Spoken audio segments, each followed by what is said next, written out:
Welcome to the debate, from GiltEdge.uk. Before we begin, this content is for informational purposes only and does not constitute financial advice. Always do your own research, and consider seeking independent financial advice before making any investment decisions. Your capital is at risk. Today, the optimizer and the challenger go head-to-head on. Your credit card is charging you 35.8%. No investment on earth beats paying it off. Let's get into it. Let me start with a number that should stop every investor in their tracks, 35.8%. That's the average UK credit card APR right now. No I.S.A, no index fund, no stock pick on earth gives you a guaranteed 35.8% return, but paying off your credit card does. And let me start with a different number, £20,000. That's your annual I.S.A allowance, and once April 5th passes, it's gone forever. While you're laser-focused on clearing every last penny of debt, you're permanently losing tax-free investment capacity you can never get back. But what's the point of putting money into an I.S.A earning 4.68% when your credit card is compounding against you at 35.8%? You're losing over 31 percentage points on every pound you invest instead of repay.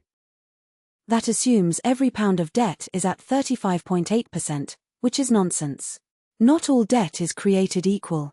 A 0% balance transfer card isn't costing you anything, and plenty of people have those alongside their credit card balances.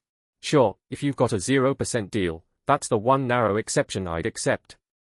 But those deals expire, and the average person isn't sitting on a 0% card, they're paying the full whack. Even so, you're telling people to do nothing with their I.S.A allowance for years while they chip away at debt.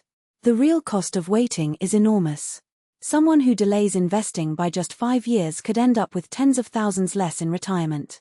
And someone who ignores 35.8% compound interest working against them will never have the money to invest in the first place.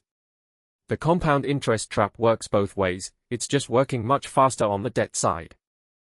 What about employer pension matching? If your employer offers to match your contributions, that's a 100% immediate return. You'd seriously tell someone to skip free money to pay off debt a few months faster? No, I wouldn't. Employer matching is genuinely the one scenario where the maths can work, because that 100% match beats even 35.8%. But that's a pension, not a stocks and shares I.S.A, don't conflate the two. Fair, but my broader point stands. The advice to be completely debt-free before investing is creating a generation that'll reach 50 having never owned a single share or fund. £72.9 billion in credit card debt means millions of people, and they can't all just pause their financial lives. They are not pausing their financial lives, they're stopping the bleeding.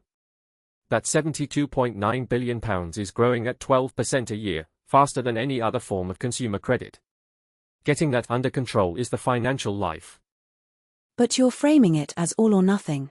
Someone with £3,000 on a credit card and a stable income can absolutely make minimum payments, use a balance transfer to cut the interest, and still put something into an I.S.A before the deadline. Minimum payments are exactly how people stay in debt for decades. On a £3,000 balance at 35.8%, minimum payments could take you over 20 years to clear and cost you thousands in interest. I'm not saying only make minimums forever, I'm saying split your firepower. Aggressively pay down the high-interest debt while still capturing the I.S.A allowance and any employer match. It doesn't have to be binary.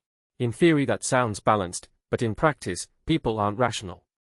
They see their I.S.A balance going up and feel good, while their credit card quietly compounds in the background.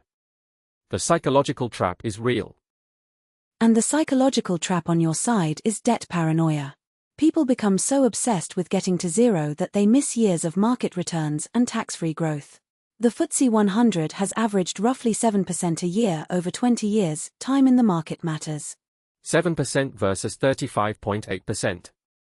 I don't care how you slice it, the maths doesn't work. And that 7% isn't guaranteed, markets crash. Your debt interest rate never crashes downward. But awful April is about to hit, council tax up 5%, water bills up 26%, broadband and mobile up nearly 9%. People are going to be squeezed.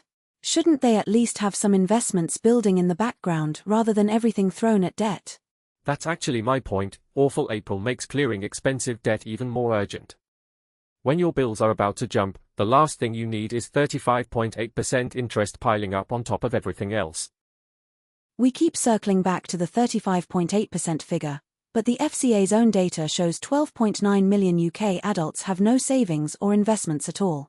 At some point, always prioritizing debt repayment just means people never start building wealth. And how exactly do they build wealth with a 35.8% anchor around their neck? Clear the debt, then invest with full force. You'll invest more, faster, without the drag. Except life doesn't work like that. There's always another bill, another expense. If you wait for the perfect debt-free moment, you'll wait forever. Start small, start now, and attack the debt in parallel. Starting small in an I.S.A. while carrying high-interest debt isn't investing, it's subsidizing your credit card company's profits with one hand while pretending to build wealth with the other. Look, I'll meet you halfway. If someone has debt above, say, 10% APR and no balance transfer options, then yes, throw everything at that first. But the blanket advice to avoid all investing until you're completely debt-free? That's costing people their futures. I can live with that threshold, actually. My real concern is the average person carrying a balance at 35.8% who's been told by some influencer that they should be dollar-cost averaging into a global tracker. For them, the credit card payoff is the best investment they'll ever make. Agreed on the high-interest stuff. But my final point is this: never let the pursuit of being debt-free rob you of the years you can never get back in the market, especially your employer match and your I.S.A. allowance. And mine is simpler: no investment strategy survives a 35.8% headwind. Kill the expensive debt first, your future self will invest harder and sleep better. The optimizer, the challenger, thank you both. What do you think? Let us know in the comments. Read both articles in full at gilt-edge.uk. Thanks for listening to the debate.